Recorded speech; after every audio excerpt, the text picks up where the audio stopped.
We do love the exquisite agony of self-denial, though they are uttered in an entirely and hilariously different context within the movie itself. These words define Ronan Day-Lewis's Anemone in more ways than one. World premiering at the New York Film Festival, the movie itself is all about self-denial, and at times it's an act of self-denial. That it's exquisitely shot and features the welcome return of Daniel Day-Lewis, the director's father and a performer of colossal intensity, somehow makes its narrative and thematic asceticism that much more pronounced. Filled with unearthly landscapes, primeval forests, and twilight beaches, Anemone's ornate visual design seems to underscore its character's emotional suffocation. The contrast is surely intentional, but it is also, sadly, not always a good thing.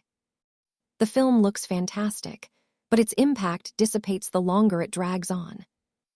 Though he insists he never really meant to retire from acting, Day-Lewis Pier last appeared on film 7 years ago, in Paul Thomas Anderson's Phantom Thread, which itself came 5 years after the actor's previous picture, Steven Spielberg's Lincoln. As a result, our popular image of him is perhaps not unlike our first glimpse of him in Anemone, a quiet, stoic hermit in the woods, living in a shack with one chair and one bowl, ready to throw an axe at the first intruder. His character, a veteran soldier named Ray, has been off the grid for some time, and to find him, his brother Jem, Sean Bean, who by the way also hasn't made a movie in some time, has to motorbike out into the middle of a vast and overgrown forest, tear open a secret pouch, register some coordinates, and hike for what seems like days until he finds Ray's modest woodland lair. Ray might as well be a character out of a dark fairy tale. His warrior's intuition is like a superpower. He can tell just by the dance of light on his craggy wall if someone is near, and he doesn't even have to look to identify that person as Jem, who might be a friendly but who brings thoroughly unwelcome news of the world beyond the trees. Jem has come to find Ray after all these years because of trouble at home with Brian Samuel Bottomley, Ray's teenaged son with Nessa, Samantha Morton, whom Jem has raised as his own. The two brothers, we soon learn, fought for the Loyalist side during the Troubles in Northern Ireland, and Ray disappeared while Nessa was still pregnant. Early on, we see Brian in bed, his hands bloodied, refusing to talk, closed off with rage, grief, inaction. The boy is so frozen we might mistake him for a coma patient at first.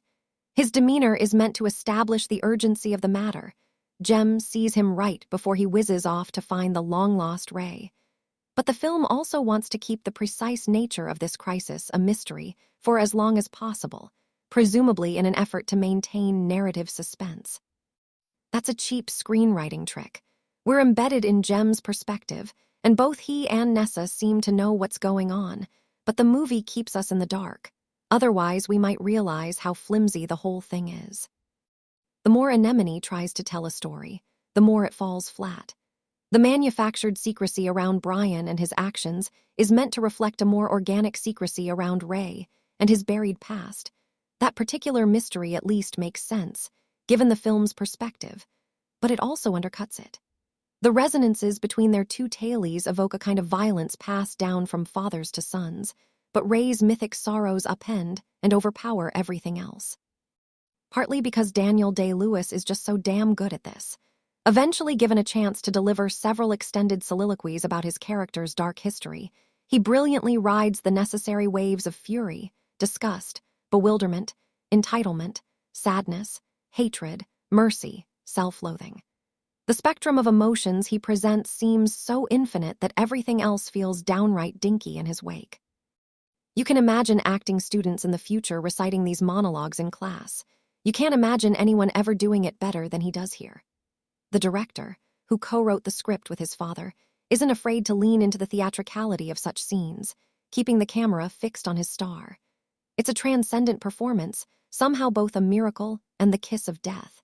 It is good enough to almost elevate the entire movie above its many awkward shortcomings. And yet it also crystallizes those shortcomings. The real problem with Anemone is that, with its otherworldly imagery, its oblique approach to narrative, and its not particularly original theme of generational violence, it needed to be tight and diamond-sharp instead of baggy and inert.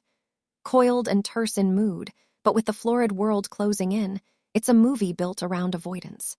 That's an exciting idea, Well, it could be an interesting idea. But Ronan Day-Lewis seems afraid to let us live in uncertainty. And so, the film's Spartan spell is undone by snatches of pedestrian drama and goofy, surreal symbolism. This is a spectacular miscalculation, but perhaps an understandable one for a young, first-time feature director. By the time Anemone builds to its frustrating conclusion, we feel we know both too much and too little, too much to remain captivated, and too little to truly care.